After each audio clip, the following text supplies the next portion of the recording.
Welcome back, X-Wing Maniacs. Rob Baer here again today with my friend James. What's up? And his fantastic facial hair. Glorious facial hair. Yeah, I'm secretly jealous. You have to teach me, bro. Kenny's going to teach me how to paint, how to get bigger biceps by painting. You're going to teach me how to grow better facial hair by playing X-Wing, I guess.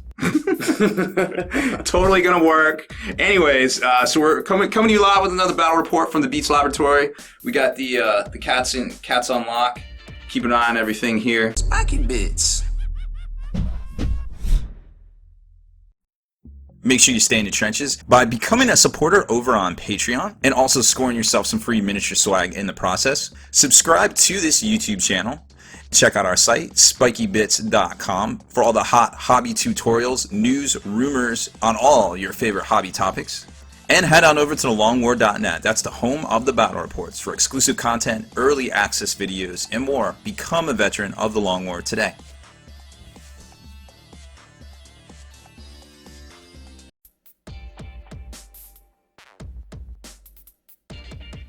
So we're gonna run. This is what post Imperial Veterans meta, I guess, right? Yep. So we're gonna try out the long range scanners now. These Rick ran these on the channel here and did really well with them. I kind of took his list and tweaked it a little bit. I didn't run. I added in proton bombs because they're mean, and I put in thread tracers to try to get in and reacquire target locks. Kind of mid shooting maybe. But it's gonna be weird because long range scanners I can't lock if I'm outside of 3. So that's gonna be a little weird. So I have to really plan out my positioning pretty good. But so here's the gist of the list. They're all scimitars and pilot skill 2 with plasma torps, proton bombs, extra munitions, long range scanners, and then the ace in the hole right here, hopefully for me, is the thread tracers with just regular plasma torps. Guidance chips are trying to maximize the chance of getting the thread tracers through, and double ordnance right there on those. So let's take a look at what James is bringing.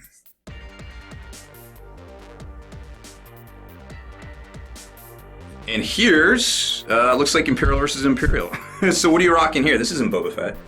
Nah, it's gonna be Crash's Trilix. Okay.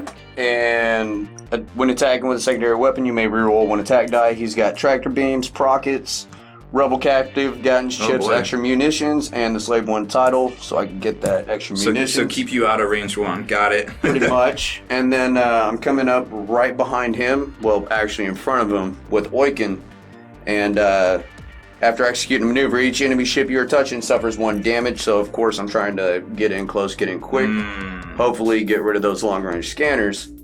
And I'm running it with Isana Sard, Mara Jade, Predator, Guidance Ships, and the Dauntless title. So, Dauntless, after you execute a maneuver that causes you to overlap another ship, you may perform 1 free action, then receive 1 stress. Okay, so I think I know what you're going to try to do. And I am going to try to stay the heck away from range 1, I guess.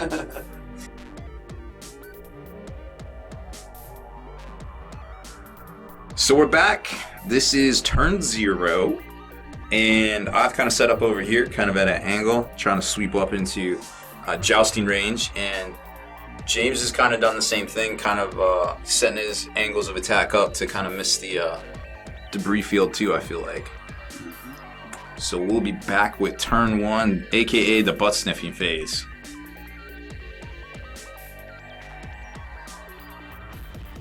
Butt sniffing phase complete.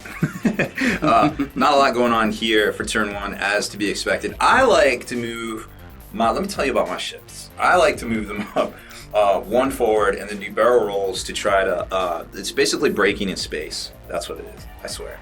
And so James is just like coming up in the gut here. So I'm gonna have to get some target lots off real quick or else I probably won't be able to. No. I think, is that your battle plan? Yeah, I'm definitely boss to the wall. Okay. Seems good. Range 1 is your sweet spot.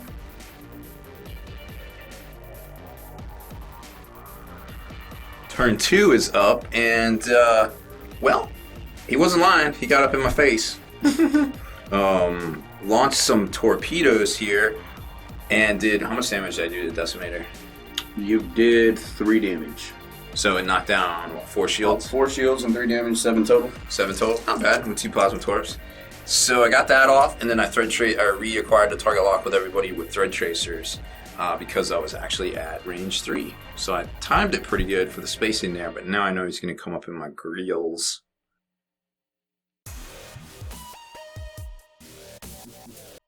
So an exciting turn 3 here as all my guys got stacked up.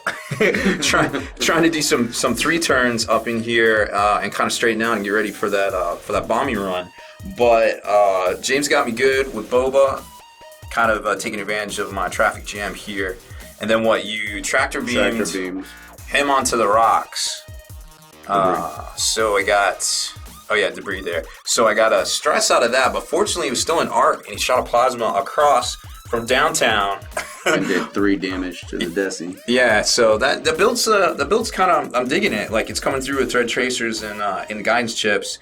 You know, and when he has the target lock, he can launch the plasma. So that's a little versatile 1-2 punch there, some synergy and some offensive punch there. So now, Mara Jade stressed everybody at range 1. That wasn't already stressed. I was stressed over here. Oh, the damage stressed him. Yeah.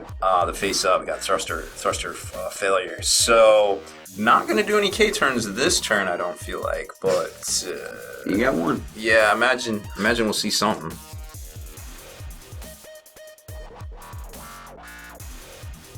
So we cut in halfway through turn 4 after maneuvers are performed. Because you might notice these little spherical devices here on the mat. Those are proton bombs, and I successfully nailed every single one. Yeah, just about. Well, no, I think Slave 1 isn't going to get hit by only 2 of them. I think. So the Desi is screwed. Yeah, the Desi's going to take 3 face up, and Boba Fett's ship over here is probably going to take 2 face up for sure. So Desi's staying alive with 3 health right now, or 3 damage, no shields. But there's one little bomber that turned around that still has plasma torp that may be able to finish him off. Double damage on one of the direct hits. Oh no! Only 2 damage left. Only 2 damage. It's not looking good for the decimator. And Bubba took a double also. No! Dude, proton bombs. So dirty. So end of 4. We have traded ships. I managed to sneak 2 through, 1 regular, 1 crit. Just barely. If you hadn't got that double, he'd still be alive with 1 hull. So that was, I guess, fortuitous on my part. But still, really tight there.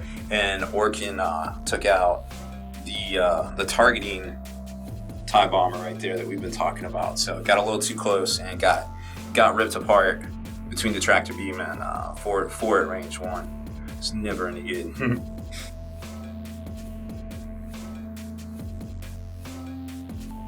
Turn 5 is big nothing, big goose egg. A lot of turning around, a lot of positioning, moving into to bombing run status. Actually, I don't know what I'm gonna do. You're gonna be too far ahead of me by the time I get turned around. We'll see.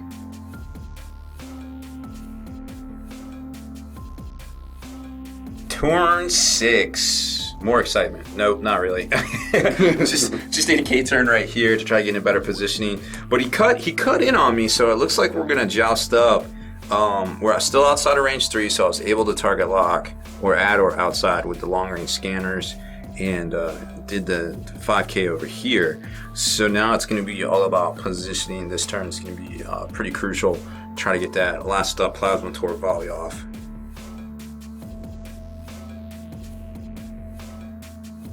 So we lined up here for the joust, launched a plasma here, did some damage, took down his shields. There was 1 shield left, and I'm like, oh, all right, well, he might survive because I had 2 plasma over here. But I forgot he took all that face-up damage from the proton. I looked up, and there was a bunch of face-up cards. I was like, oh my. So managed to sneak, what did we sneak through? 3 through with the second volley of plasma, and that was all she wrote. And all damage was done face-up. Yeah, it's so much damage, so much not room for activities on board that ship right now. Oh man, so that was a pretty crazy game. Just kind of flying around, lining up, and just doing bombing runs with these guys here, much like the defenders do. Yeah. Just not with the double cannon tech, just more, either plasma or dropping bombs out the back there. So we're gonna take a look at some of the lists and break them down here in a second.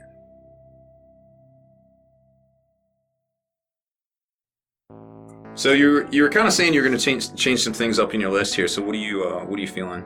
So pretty much with tractor beam, I was able to actually use that multiple times and put you onto a debris and stuff like that to cause that stress and with the possibility of damage. So, but with the range 1, looking at Prockets, You already got 4 attacks. Yeah, he's rolling 4 dice at range 1 anyways. Yeah. So 2 plus the 2 on the defense. It's really not doing much. Nope. So I'm gonna go ahead and drop Prockets and the extra munitions. And the chips, I guess, at that point. Yeah, and guidance Plus ships. 0, Guidance ships I'm not gonna need anyways unless I can find something to add on. So as far as that goes, Rebel Captive and Tractor Beam are the only ones staying on this fire spray. Oiken, I mean, I can't really mess with him too much. It's Saint Asard, Mara Jade, Predator, and Dauntless. I'm using him to get up in your face, ram anyways, so that's pretty much a solid combo build. there. It's a solid build for him on that aspect. It's just he went down quicker than I thought he would. Or maybe Robo Captive on there too. Yeah, Rebel Captive Tactician or would actually be great to put on there. So, you got 1 slot still, 1 crew slot. So yeah, and your proton bombs definitely didn't help him. yeah, face up damage is super dirty. Flying into range 1 with proton bombs. Yeah, That's a bad day for anybody. that's a nice counter to the Desi though. Oh yeah, It's a great counter to Oiken. It's a little 1-2 punch. Hey, I know you're trying to get to range 1, dog. Guess what I got? Guess what? Have fun with that speed 2 maneuver. All right, well there we go. Some food for thought on this list. Deleted scenes, bonus content, and all the interviews and post-game wrap-up videos can be located in the Hall of Veterans on thelongwar.net. Visit thelongwar.net today and try a week completely free with no strings attached. That's not all. Thelongwar.net is also your hobby resource for exclusive early access with an ad-free experience to all your favorite videos. Members of the Hall of Veterans gain early exclusive access to multiple hobby videos.